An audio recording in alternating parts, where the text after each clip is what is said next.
pourront prendre la parole, comme aussi tout citoyen qui a un message à livrer.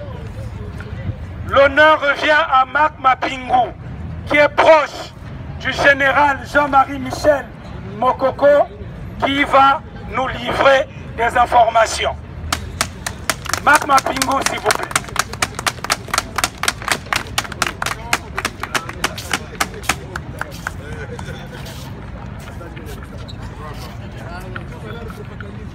Voilà, je tiens à saluer tout le monde ici.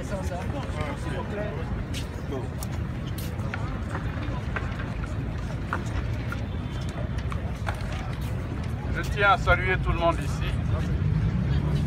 Je revois tous les amis, tous les frères avec lesquels depuis longtemps nous attendions ce jour. Je revois tous ceux qui, depuis un certain moment, ont marché, ont espéré, et puis un jour se sont rendus compte que la bataille était difficile. Et d'autres sont morts, sont tombés au Congo, à Brazzaville, à Pointe-Noire. C'était nos jeunes compatriotes.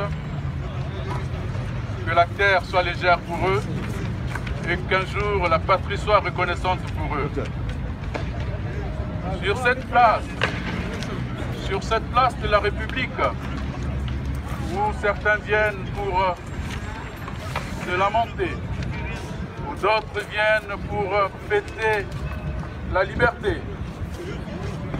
Se lamenter parce que dans des dictatures comme les nôtres, nous avons des amis qui sont actuellement en prison.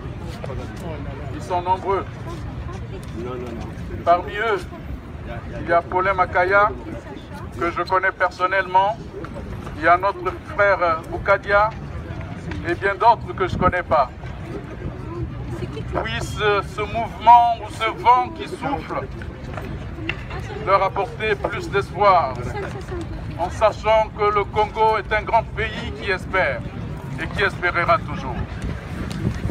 Alors ceux qui sont ici, sur cette place, où des grands hommes ont pris la parole pour célébrer la liberté, sur cette place, juste à côté, où il y a quelques mois, des hommes de presse ont été assassinés,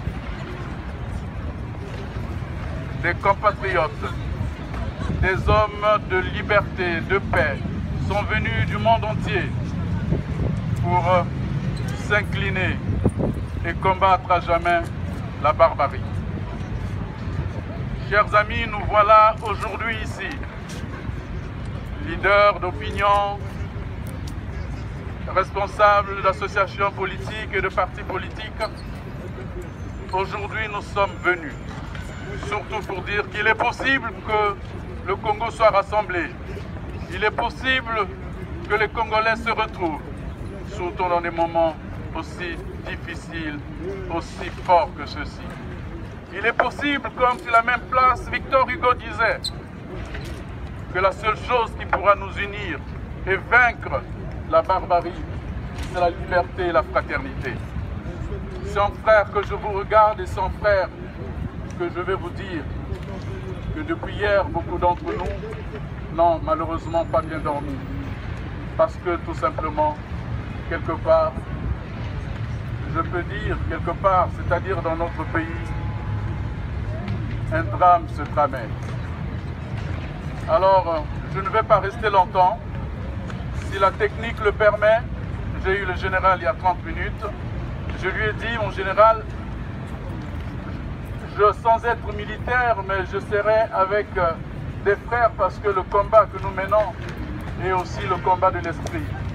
Et ce combat de l'esprit, c'est la conquête et la reconquête de la liberté. Donc, si tout ça marche, je vais effectivement appeler le général en supposant naturellement qu'il est dans une situation où il peut parler. Alors, chers amis, chers frères, nous sommes un.